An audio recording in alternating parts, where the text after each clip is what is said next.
قسط number 8 novel عشق موت پر مصنفہ شازیہ منشا۔ لاہور شہر کے وہ مہنگے ترین ہوٹل میں ڈنر کے لیے موجود تھے۔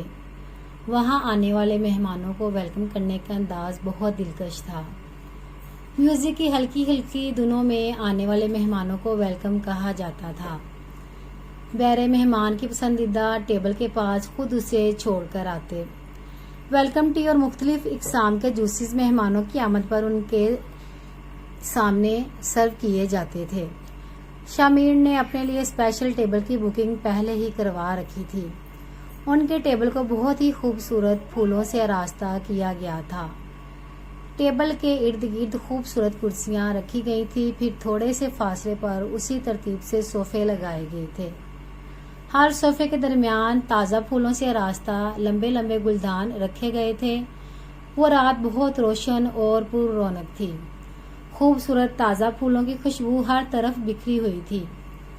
اتنی خوبصورت جگہ شامیر، ایسے جیسے میں کوئی خواب دیکھ رہی ہوں۔ تمام مناظر کو دیکھنے کے بعد میرال کی خوشی کی کوئی انتہا نہیں تھی۔ وہ شامیر کا ہاتھ پکڑ پکڑ کر اپنی خوشی کا اظہار کر رہی تھی۔ تازہ پھولوں سے بھرے گلدان کے قریب جا کر اس نے اپنی ناک سے گہرا سانس اندر کھینچا۔ آنکھیں بند کیے ہوئے وہ ان حسین پھولوں کی خوشبو کو اپنے اندر اتارنے لگی۔ وہ جھوم جھوم کر کبھی ایک گلدان کے پاس جاتی اور کبھی دوسرے۔ وقار اور شمیم صوفوں پر ٹانگیں پھیلائے بیٹھے اپنی بیٹی کی خوشی میں خوش ہو رہے تھے۔ شامیر نے سب کی پسند کے مطابق جوسز آرڈر کر دیے تھے۔ صوفے پر بیٹھے وقار اور شمیم جوس پی رہے تھے اور اپنی بیٹی کو خوش ہوتا دیکھ رہے تھے۔ میرال شامیر کو ہر خوبصورت چیز کے پاس لے جا کر اپنی حیرت اور خوشی کا اظہار کر رہی تھی۔ وہ ہاتھ باندھے اسے خوش ہوتا اور جھومتا دیکھ رہا تھا اور اس کی ہر چیز کی تعریف پر مسکراتے ہوئے ہاں میں سر ہلا رہا تھا۔ شامیر نے جھومتی ہوئی میرال کا ہاتھ پکڑا اور اسے کہا پہلے جوس پی لو پھر انجوائے کر لینا۔ وہ اسے ہاتھ سے پکڑ کر ٹیبل کے قریب لے آیا تھا۔ شامیر سچ بتاؤ، یہاں آ کر بھوک پیاس سب بھول چکا ہے، کیا تمہارے ساتھ ایسا نہیں؟ او مائی گاڈ، اتنی خوبصورت جگہ۔ وہ پھر ٹیبل کے ارد گرد جھومنے لگی۔ یہ ٹیبل ایک مخصوص جگہ پر لگایا گیا تھا جہاں ان کے ارد گرد اور لوگ موجود نہیں تھے۔ بیٹا پہلے کچھ کھا پی لو، بعد میں انجوائے کر لینا۔ آج رات ہم زیادہ ٹائم یہیں پر سپینڈ کریں گے، اس لیے آرام سے انجوائے کرو۔ وقار نے اپنی بیٹی کو پرجوش لہجے میں سمجھانے کی کوشش کی۔ جھومتی ہوئی میرال کے قدم ٹیبل کے قریب آ کر رک گئے۔ اس نے اپنی پسند کا جوس پکڑا اور اپنے پاپا کے قریب جا کر صوفے پر بیٹھ گئی۔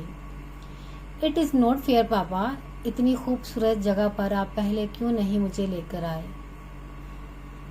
وقار نے ہونٹ سکیڑے، چہرے پر معصومیت لانے کے بعد کہا، غلطی ہو گئی جناب عالی، اگلی بار ایسی غلطی نہیں ہوگی، مگر ایک شرط ہے۔ اس نے حیرانگی سے اپنے پاپا کو دیکھا اور سر ہلا کر آنکھوں سے شرط پوچھنے کا اشارہ کیا۔ شامیر اور شمیم بیگم بھی تعجب سے وقار کی طرف دیکھنے لگے۔ سب کو اپنی طرف متوجہ پا کر وقار نے ہاتھ اٹھا کر کہا، شرط یہ ہے کہ میری بیٹی ایسے ہی خوش رہا کرے گی۔ یہ سن کر سب ہنس پڑے۔ میرال نے ناراضگی والا منہ بنا کر اپنے پاپا کے کندھوں پر سر رکھ لیا۔ جوس پینے کے دوران وہ ہلکی پھلکی گپ شپ کرنے لگے۔ میوزک کی ایک خوبصورت دھن نے میرال کی توجہ اپنی طرف کھینچ لی۔ وہ کان لگائے آنکھوں سے ادھر ادھر دیکھنے لگی کہ آواز کس طرف سے آ رہی ہے۔ شامیر اس کی طلب جان چکا تھا۔ ایکسکیوز می، ہم ابھی آتے ہیں۔ اس نے ماموں اور پھپھو سے جانے کی اجازت چاہی۔ میرال کا ہاتھ تھامے اسے اس جگہ لے آیا جہاں سے میوزک کی آواز آ رہی تھی۔